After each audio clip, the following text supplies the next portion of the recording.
আসসালামু আলাইকুম। প্রিয় দর্শক, অন্য মঞ্চের আলাপচারিতায় আপনাদের সকলকে আমন্ত্রণ জানাচ্ছি। প্রিয় দর্শক, আপনারা জানেন দেশে এখন নানাবিধ আলোচনা চলছে। এই আলোচনার মধ্যে একটা আলোচনা হলো, গত কদিন আগে 17 তারিখে একবার গুলশানের এক বাড়িতে সাবেক আওয়ামী লীগের একজন এমপি শাম্মী আহমেদ, তার বাড়িতে সমন্বয়ের পরিচয়ে একজন একদল লোক গিয়েছিল, কয়েকজন ছেলে। তারা যে তাকে তার কাছে বলছে গ্রেফতার এড়াতে হলে 50 লাখ টাকা চাঁদা দিতে হবে, চাঁদা না দিলে তাদেরকে গ্রেফতার করিয়ে দেওয়া হবে। সেই সমন্বয় ভদ্রমহিলা শাম্মী আহমেদ, উনি বাড়িতে ছিলেন না, ওনার হাজবেন্ড তাদের 10,000 টাকা দিয়ে বিদায় করেছিল এবং বলেছিল কদিন পরে বাকি 40 লাখ টাকা দিবে। এবং তারা যখন এরপরে 40 লাখ টাকা আনতে গেল শনিবার দিন, সেদিন পুলিশ এসে তাদেরকে ধরে নিয়ে গেল, 5 জনকে অ্যারেস্ট করলো এবং আজকে দেখলাম তাদেরকে মধ্যে থেকে 4 জনকে রিমান্ডেও নেওয়া হয়েছে। এই ঘটনাটা কিন্তু বড় আলোচনা তৈরি করেছিল, অনেকেই বলছিল, বলা বলি করছিল যে সমন্বয়করা চাঁদাবাজি করেন, হ্যান করেন, ত্যান করেন, অনেকটা বলা বলি হচ্ছিল। কিন্তু এর জন্য একটা জলজন্ত প্রমাণ আমাদের সামনে হাজির হলো। এবং এটা আমাদের রাজনীতিতে আমরা যাদেরটুকু খুব প্রত্যাশা করেছিলাম, যে ইয়াং জেনারেশন, তাদের কাছ থেকে এটা আমরা কি পেলাম, এটা আমাদের কতটুকু আহত করলো, এই প্রসঙ্গ এবং এর বাইরে অন্য কিছু প্রসঙ্গ নিয়ে আজ আমরা কথা বলবো। এবং এই কথা বলার জন্য আমাদের সঙ্গে উপস্থিত হয়েছেন নদী রক্ষা কমিশনের সাবেক চেয়ারম্যান ডক্টর মঞ্জুর আহমেদ চৌধুরী। ডক্টর মঞ্জুর আহমেদ চৌধুরী, আপনাকে আমাদের অনুষ্ঠানে স্বাগত জানাচ্ছি। ধন্যবাদ। মঞ্জুর ভাই, আপনাকে দেখে আমার খুবই ভালো লাগছে। ভালো লাগছে এই কারণে যে আমি জানি যে আপনি দীর্ঘ অসুখ থেকে, হাসপাতাল থেকে মাত্রই কালকে না পরশুদিন বাসায় এসেছেন, এবং আসার পর থেকে আপনি যে বসতে পারবেন আজকে, এটাও আমি আসলে আশা করিনি। তো যা দেখলাম আপনি এখনো সুস্থ হননি, শরীর দুর্বল আছে, এটা আপনি আমাকে বলেছেন। যে আমি লম্বা আলাপ করব না, আপনার কাছ থেকে সংক্ষেপে নেব। আপনার শরীর এখন কেমন, এটা আগে শুনে নিই। না, এখন দুর্বলতা আছে। এটা একটা অদ্ভুত ভাইরাস। সব রকমের টেস্ট করা হয়েছে, আপনার ডেঙ্গু, জিকা, চিকুনগুনিয়া, করোনা, কোনো কিছুই পাওয়া যায়নি। এইখানে ডাক্তাররা বললেন যে এমন একটা ভাইরাস যেটা মাসেল ব্রেকডাউন করে, যার ফলে মাসেলের আর কোনো শক্তি থাকে না। যার ফলে আমি তো আসলে মৃত্যুর মুখেই পৌঁছে গেছিলাম। আমি 4.5 ঘন্টা ফ্লোরে পড়েছিলাম, কোনোভাবেই আমি দাঁড়াতে পারতেছিলাম না, বাসায় কেউ ছিল না। আচ্ছা আচ্ছা। আল্লাহ সহায়তা করছেন বলে আজকে আবার ফিরে আসতে পেরেছি। জি জি। শুকর, আলহামদুলিল্লাহ। আমার কিন্তু এই একই সমস্যা, আমি অসুখ থেকে বাসায় ফিরেছি বেশ অনেকদিন হলো, আজকে প্রায় 1 মাস তো হয়ে গেল প্রায়। তো আমার কিন্তু এখনো সে মাসেলে কিন্তু সে পেইনটা আছে। আমি জানি না, ঢাকা শহরে অনেকে, আমি বিভিন্ন হাসপাতালের খবর নিয়েছি, এই রোগটা খুব বেশি হচ্ছে। এবং যদ্দূর আমি জানতে পেরেছি, এটা নাকি মশা বাহিত একটা রোগ। এবং আমি বুঝতে পারছি না, এই মশা নিয়ে এখন কেউ কোনো কথাও বলছেন না। আপনি তো একসময় মশা নিয়ে অনেক গবেষণা করতেন, আপনার নিজের সাবজেক্ট ওইটা। আসলে মশার অবস্থাটা কি সেই মুহূর্তে ঢাকা শহরে বিশেষ করে? ঢাকা শহরে মশার অবস্থা খারাপ অবস্থা, কারণ এডিস মশার তো সংখ্যা খুব বেশি দরকার হয় না। অল্প মশাই আপনার রোগের সংক্রমণ ঘটাতে পারে। তবে এই এই যে ভাইরাসটা, এটাকে মশা বাহিত কিনা এটা কিন্তু কনক্লুসিভলি প্রুভেন হয়নি। আমি দু একজন এন্টোমোলজিস্ট যারা এই লাইনে কাজ করেন তাদের সাথে আলাপ করেছি। এটা একটা মিস্ট্রি রয়ে গেছে। এটা নিয়ে একটা রিসার্চ হওয়া উচিত ছিল, রিসার্চ তো আর হয়নি। এত বেশি ডামাডল, রাজনৈতিক ডামাডল, এত বেশি ট্রাজেডি, যার ঠিক আছে, ফলে আমরা তাহলে রাজনীতিতে এই মশাবাহিত কথা বলি। রোগটা জি ব্যাকগ্রাউন্ডে চলে গেছে। জি কিন্তু মানুষ সাফার করতেছে, আমি এখনো সাফার করতেছি। আমার গায়ে এখনো ব্যথা, জি মানে হাড়ের ভিতরে, জি। তারপর মাসেলে পেইন আছে। তারপরেও যাই হোক, আল্লাহ রক্ষা করেছেন। আচ্ছা, ঠিক আছে, আমরা রাজনীতি নিয়ে আসি। আমি যে ভূমিকাটা প্রথম দিলাম আপনাকে, আপনি নিশ্চয়ই শুনেছেন এবং এর মধ্যে দেখেছেন যে এই যে চাঁদাবাজি, এবং এই চাঁদাবাজির এই ঘটনার পরে এই সংগঠনের সঙ্গে আগে জড়িত ছিলেন এরকম একটা পরিচিত মুখ, উমামা ফাতেমা। উনি কিন্তু মন্তব্য করেছেন যে এটা শেকড় নাকি অনেক গভীরে। এটা আসলে কেমন হলো ঘটনাটা? এদের উপরে এত আমরা ভরসা করলাম, এরা এই কাজে লিপ্ত হয়ে গেল কেন? এটা আসলে কি, যে একটা বিপ্লব, একটা আপনার গণ অভ্যুত্থানকে গলা টিপে হত্যা করা হয়েছে। আপনার যে কয়েকজনকে ধরা হয়েছে তার মধ্যে একজনের কথা জানা যাচ্ছে যে উনি পুলিশ কমিশনের একজন সদস্য। আপনি চিন্তা করে দেখেন যে পুলিশ যে কমিশন হয়েছে, সংস্কার। যেখানে পুলিশের রিফর্ম হবে, হুম, সেই কমিশনেরই একজন সদস্য, সে আজকে ডাকাতি করতে যেয়ে ধরা পড়লো। এর থেকে ন্যাক্কারজনক, এর থেকে দুর্ভাগ্যজনক কি আর হতে পারে? এটা আমি হুম, ভাবতেও পারি না। এখানে কেন এদেরকে পুলিশ কমিশনের সাথে এখনো 1 বছর পর্যন্ত সংযুক্ত রাখতে হবে? কেন মিনিস্ট্রিতে মিনিস্ট্রিতে এইসব ইয়াং ছেলেদেরকে অ্যাটাচ করে দেয়া হচ্ছে? কি কারণে দেয়া হচ্ছে? এগুলি আপনার আসলে একেবারে একটা নির্বুদ্ধিতা, এবং রাষ্ট্র পরিচালনায় এদের যে আনাড়িপানা, সেটা প্রমাণিত হয়। কারণ এরা ইয়াং সব ছেলে, এদের আপনার অনেক জিনিসই আছে, এদের জাজমেন্ট নাই, জাজমেন্ট থাকার কথাও না। তাদের 20-22 বছরের একটা ছেলের কাছ থেকে আপনি কি বা আশা করতে পারেন? তাদেরকে আপনি দিয়ে দিচ্ছেন বিশাল ক্ষমতার অধিকারী করে দিচ্ছেন। এই মন্ত্রণালয়, বিভিন্ন মন্ত্রণালয়ে তারা বদলি করতেছে, এটা করতেছে, সেটা করতেছে। কেন? কি কারণে এটা করতে হবে? এটা এটার কোনো যুক্তি নাই। এটার যুক্তি নাই। এটা একটাই যুক্তি আছে, যে ডক্টর মোহাম্মদ ইউনূস উনি বলেছেন যে ছাত্ররা তার প্রাথমিক এমপ্লয়ার, সুতরাং এমপ্লয়ারদেরকে সে প্লিজ রাখার জন্য সে দেশের, জাতির এবং রাষ্ট্রের 12টা বাজায় 13টা করে দিচ্ছে। এটাই, এটা ছাড়া আর কোনো কিছু আমি দেখি না। এটা একটা, এটা একটা আসলে একটা অশনি সংকেত। এই যে যারা টাকা পয়সা এইভাবে টাকা পয়সা তারা যারা আপনার আদায় করে নিচ্ছে, আমরা তো জানি না এর আগে তারা কত টাকা আদায় করছে, কি করছে না করছে। এদের থেকে, এদেরকে কেমনে মুক্ত করে আনবেন? কেমনে এই চাঁদাবাজির থেকে এদেরকে আপনি ফিরিয়ে আনবেন? সেটা ফিরিয়ে আনা তো সোজা ব্যাপার না। কিন্তু এই কাজটা কেন উনি করলো? উনি একটা একটা জেনারেশনকে ধ্বংস করে দিল। উনাকে কোথার থেকে সবাই মিলে ধরে আনলো, ধরে আনার পরে রেজাল্ট হলো যে একটা জেনারেশনকে, একটা ইয়াং জেনারেশন, যে জেনারেশনের উপরে অনেক আশা ছিল, এবং যে জেনারেশন অসীম সাহস দেখাইছে, একটা ডিক্টেটরকে তারা পরাজিত করছে, তারা মেধা দেখাইছে, তাদের সাহস দেখাইছে, তাদের ত্যাগ ছিল, তিতিক্ষা ছিল, তারা কিন্তু বিরাট কাজ করছে। এই কাজ, তাদের কাজকে কোনোভাবেই আমি ছোটভাবে দেখি না। আমি যতদিন বেঁচে থাকবো, আমি সেই জুলাই আগস্টে এই যে যুবকদের, তরুণদের যে বীরত্ব ব্যঞ্জক যে অ্যাক্টিভিটিস, এটা আমার মনে থাকবে। কারণ আমরা একটা ডিক্টেটরের হাত থেকে মুক্ত আহ, তারা করে দিয়েছে। তাদেরকে আমরা নষ্ট করে ফেললাম, এটাই আমার কাছে পেইনফুল মনে হয়। একটা বার কেউ বলল না ডক্টর ইউনূসকে যে আপনি এই কাজটা করেন না? আপনি এদেরকে, আপনি অনেকবার বলেছেন, প্রথমে বলেছেন যে এই যে 3জন ছাত্রকে কোনো অবস্থাতেই অ্যাডভাইজার করা উচিত হয় নাই। উচিত তো হয় নাই। উচিত তো এটা, এটা তো যে একটা ভুল কাজ হয়েছে, এটা তো প্রমাণিত হয়েছে। এটা জি, তো বলা হয়েছে, আপনি অনেকবার বলছেন, আমি বলেছি, আমরা কেন, অনেকেই বলছে, কিন্তু উনি তো কারো কথা শুনে না। সমস্যা হচ্ছে হুম। কি, যে বৃদ্ধ লোকেরা অনেক সময় আছে যে তারা যা একটা মনে করে সেটাই, সেটাই সেইভাবেই চালায় যায়। তারা ওসব যে অন্য লোকের অ্যাডভাইস তারা নিতে চায় না। আচ্ছা, আরেকটা কথা, আমরা তো সবাই মনে করি নির্বাচন নিয়ে ভাবছি, এবং নির্বাচন কবে হবে এটা একটা $1,000,000 কোশ্চেন এই মুহূর্তে।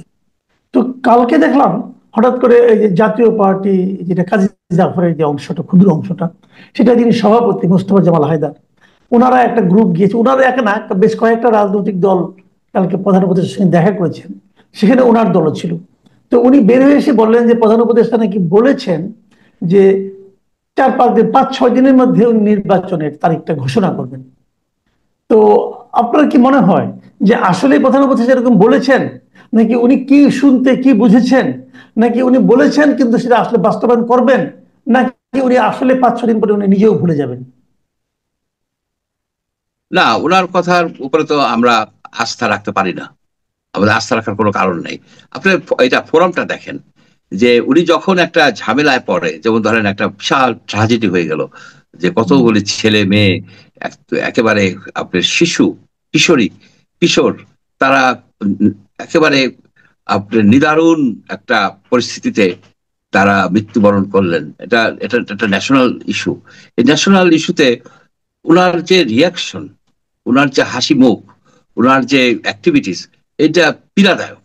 পীড়াদায়ক এই কারণে যে যারা আহ, যারা প্যারেন্টস, যারা যারা তাদের শিশুদেরকে হারাইছে, তাদেরকে রাষ্ট্রের প্রধান কিংবা সরকার প্রধানের দায়িত্ব হচ্ছে তাদেরকে সমবেদনা জানানো, তাদেরকে আপনার আশ্বাসের কথা বলা, তাদের পাশে যে দাঁড়ানো। উনি কি দাঁড়াইছে? উনি কিন্তু দাঁড়ায় নাই। উনি এই জ্ঞানটা ওনার হয় নাই।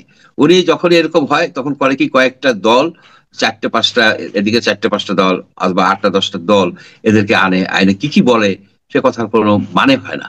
উনি যে ইলেকশন ডিক্লেয়ার করবে, বলে দিবে ইলেকশন এত তারিখে আমি ডিক্লেয়ার করবো, ন্যাশনাল ওয়াইড টেলিভিশনে আমি ডিক্লেয়ার করে দেব।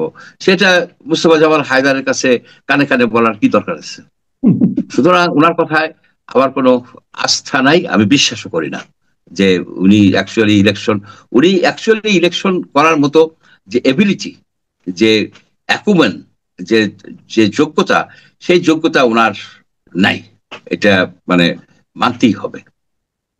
আচ্ছা, আপনার আপনার অনুষ্ঠানে প্রায় শেষ পর্যায়ে, আপনাকে বেশিক্ষণ আটকে রাখবো না। আপনি আমাকে বলেছিলেন যে আপনি খুব টায়ার্ড হয়ে যান কথা বলতে গেলে। তো আমি শেষ প্রশ্নটা করি, এই অনুষ্ঠানটা ইতি টানবো। আহ, আপনি আমার অনুষ্ঠানে শেষবার যখন এসেছিলেন অসুস্থ হওয়ার আগে, সর্বশেষ যখন আমার এখানে আসলেন, তখন আপনি আলোচনা করেছিলেন, আপনি আশঙ্কা প্রকাশ করেছিলেন যে 1 আগস্টের পরে আমাদের মানে ব্যবসা বাণিজ্য, আমেরিকায় রপ্তানি যেটা আছে সেটা কোন ভয়ঙ্কর অবস্থায় যে দাঁড়াবে, এই ধরনের একটা আশঙ্কা আপনি করেছিলেন। আপনি আশঙ্কা করেছিলেন গার্মেন্টস সেক্টরগুলিতে একটা মানে সুনামির মতো আসতে পারে, প্রায় 7-8 লক্ষ লোক বেকার হয়ে যেতে পারে। আপনি এগুলো আশঙ্কা প্রকাশ করেছিলেন। আজকে 1 আগস্ট ঘনিয়ে এলো, আর 3 দিন 4 দিন বাকি আছে। এর মধ্যে অনেক কিছু আবার দেখলাম যে আমেরিকা থেকে নাকি 25টা বোয়িংও কিনবে বাংলাদেশ, মানে এই সমস্ত ভেট দেওয়ার একটা চেষ্টাও হচ্ছে। তো আপনার কি মনে হয় এগুলো করার মাধ্যমে আমরা সেই 35%-এর যে খরচ আমাদের মাথার উপর চেপে আছে সেখান থেকে মুক্তি পেতে পারবো? অথবা আরেকটা কোশ্চেন, এখানে একটা সাপ্লিমেন্টারি কোশ্চেন, যে 3 মাস তো আমরা সময় পেয়েছিলাম, এই 3 মাসকে কি আমরা যথাযথভাবে মানে একটা নেগোসিয়েশনের জন্য ব্যবহার করতে পেরেছি? এখানে আপনার মাহমুদুল হকের নিরাপদ তন্দ্রা একটা বই আছে, সেখানে একটা বাক্য আছে, গভীর ঘুমে বালকের প্রস্রাবের মতো সময় কেটে গেছে। 3টা মাস এরা 3টা মাস এরা আপনার নষ্ট করে ফেলছে। আপনার যখন অন্যান্য দেশ, আপনার ভিয়েতনাম, ইন্দোনেশিয়া, আহ, ইন্ডিয়া, তারা যখন টাস্ক ফোর্স করছে, তারা যখন বিভিন্ন ভাবে লবিস্ট নিয়োগ করছে, নানাবিধ অপশন দেখছে, আমরা তখন এই কোথাকার কোন এক লুৎফে বলে এক লোক, আমরা তাকে চিনিও না, উনি নাকি বাংলাই পড়তে পারে না, এবং একজন ভদ্রলোক, সেই ভদ্রলোকরে এনগেজ করছে। মানে সেই ভদ্রলোক তো ওনার মন্ত্রী পর্যায়ের লোক, তাকে এনগেজ করছে। পরে খলিলুর রহমান, ডক্টর খলিলুর রহমান বলে এক ভদ্রলোক, তাকে এখন খলিলুর রহমান হচ্ছে ন্যাশনাল সিকিউরিটি অ্যাডভাইজার। তো তার সাথে ট্যারিফ নিয়ে ইউএস রিপ্রেজেন্টেটিভ ফর ট্যারিফ কেন কথা বলবে, কি কারণে কথা বলবে? তাদের তো একটা প্রোটোকল আছে, তাদের তো একটা নিয়ম মানে চলে।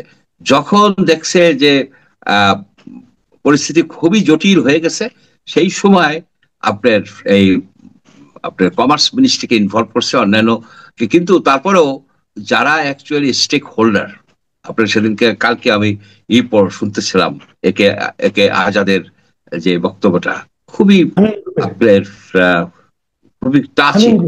সে বলল যে তার 60,000 স্টাফ, 60,000 স্টাফ, এই 60,000 স্টাফের বেতন সে কিভাবে দিবে? এবং তারা তো অল্প মার্জিনে কাজ করে, তারা তো বেশি মার্জিন, এবং বেশিরভাগ কাজই করে আমেরিকানদের। এখন এই আমেরিকানদের যে অর্ডার গুলি বাতিল হয়ে যাবে, কারণ 50%, অ্যাকচুয়ালি 51% ওভেনে, এই 51% কাস্টম ডিউটি বা ট্যারিফ দিয়ে কোনো অবস্থাতেই ব্যবসা করা সম্ভব না। অর্থাৎ এই যে যারা ওই আমেরিকায় রপ্তানি করতো, যাদের যে লাইন ছিল, কারখানা সেইভাবে তৈরি করে রাখছিল, সেগুলি কিন্তু আপনার ইনঅপারেটিভ হয়ে যাবে, আইডেল হয়ে যাবে। এটা হয়তো ইউরোপিয়ান ইউনিয়নের যে অর্ডার গুলি আছে তার সাথে কম্পিট করতে যে হোল ইন্ডাস্ট্রিটা সিক হয়ে যাবে। এখন আপনি যদি দেখেন, এই গার্মেন্টস ইন্ডাস্ট্রিটা কিন্তু গড়ে উঠছে গার্মেন্টস মালিকদের ঐকান্তিক প্রচেষ্টায় কিন্তু তারা এই পর্যায়ে নিয়ে আসছে। তারা সারা বাংলাদেশের 40 লক্ষ লোকের কর্মসংস্থান করে। তারা আপনার সবচেয়ে বেশি রেমিটেন্স আনে, এক্সপোর্ট করে তারা আনে। তাদেরকে তারা কনফিডেন্সে নেয় নাই। এই যে এনজিও পার্টি, এই যে এনজিও পার্টি, এই যে ডক্টর ইউনূস তো সব এনজিও নিয়ে কাজ করছে, এনজিওরা কেন সেই মালিকদেরকে এদের ইনভলভ করে নাই? ইন্দোনেশিয়া করতে পারছে, তো উনি করতে পারে নাই কেন? কি কারণে? উনি কি বিরাট পণ্ডিত হয়ে গেছে? হাঁস মুরগি পাললে আর আপনার ওই যে ওর নাম কি, ওই যে 5,000 টাকা দিয়ে বেতের বাঁশের করলেই হয় না। এগুলি রাষ্ট্র চালাইতে হইলে যে জ্ঞান, যে বিবেচনা, যে যে মেধা দরকার, সেগুলি এই মেডিওকার, এরা সবই তো মেডিওকার। এরা কেউ সরকারি চাকরি পাইছে? এরা কেউ সরকারি চাকরি পাইছে কোনোদিন? এরা কোনোদিন একটা ভালো কিছু করতে পারছে? এগুলি সব জায়গা জায়গা থেকে টাকা আনছে, এই আপনার সিএসআর ফান্ড দিয়ে করছে, তবে অর্ধেক টাকাই বাইরে দেয়, অর্ধেক টাকাই বাইরে দেয়। এই এনজিও পার্টিকে ঝেঁটিয়ে খেদানো দরকার। এখন যে জিনিসটা দাঁড়াইছে, যেটা শোনা গেছে, বোঝা গেছে, যে কোনো অবস্থাতেই এই 1 আগস্টের আগে আপনার এই ট্যারিফের কোনো সুরাহা হবে না। ট্যারিফের সুরাহা হবে একভাবেই হবে, একভাবে হবে, ভেরি সিম্পল। ইউনূস সাহেব সরে যেতে হবে। ইউনূস সাহেব যদি সরে যাবে, তার 1 মাসের মধ্যে ভিয়েতনামের সমান হয়ে যাবে। এটা চাউর আছে, এই কথা সব জায়গায় চাউর আছে। এবং আমি তাই মনে করি, আমি কেন, অনেকেই মনে করে যে ইউনূস সাহেবের it is right time for him to quit. কারণ দেশের থেকে তো বড় কিছু না। ওনার এই বৃদ্ধ বয়সে এসে উনি যে একটা দেশকে তছনছ করে দিলেন, এটা তো ঠিক হলো না। উনি তো রাজনৈতিক ক্ষেত্রেও তছনছ করছে, কনস্টিটিউশন বাতিল করতে চায়, এটা করতে চায়, সেটা করতে চায়। শেষ পর্যন্ত ছিল অর্থনীতিটাও শেষ করে দিয়ে উনি এখন ওনার যাওয়ার সময় হয়ে গেছে। ওনাকে বলে দেওয়া উচিত গার্মেন্টস মালিকদের যে আপনি অনেক করছেন, আপনি অনেক করছেন, নোবেল প্রাইজ পাইছেন, আরো পান, অন্য জায়গায় যায় অন্য কাজ করেন, আপনি কাছ থেকে আমরা মুক্তি চাই। এই জাতি এই সিন্দাবাদের বুড়ার হাত থেকে মুক্তি চায়। এই মুক্তি ইমিডিয়েটলি দরকার, তা না হলে কিন্তু আপনার সর্বনাশ হয়ে যাবে। কিন্তু বাংলাদেশের গার্মেন্টস সেক্টরে একটা ডিজাস্টার, একটা অশনি সংকেত নেমে আসছে। আপনার এদের কথা শুনলে বোঝা যায় যে এরা সবাই শঙ্কিত, সবাই চিন্তিত। জি, অনেক ধন্যবাদ, অনেক ধন্যবাদ ডক্টর মঞ্জুর আহমেদ চৌধুরী। আপনার কাছে আমাদের অশেষ কৃতজ্ঞতা যে আপনি শারীরিক এই অবস্থাতেও আমাদের অনুষ্ঠানে যুক্ত হয়েছেন। আমরা আগামীতে যখন আপনার সঙ্গে আবার যুক্ত হব, আশা করব ততদিনে আপনি আরো বেশি সুস্থ হয়ে উঠবেন। প্রিয় দর্শক, আপনারা শুনলেন ডক্টর মঞ্জুর আহমেদ চৌধুরীর ধন্যবাদ। বিশ্লেষণ। আমরা আশা করি আপনাদের ভালো লাগবে। আবার দেখা হবে আপনাদের সঙ্গে। এখন এ পর্যন্তই। আল্লাহ হাফিজ।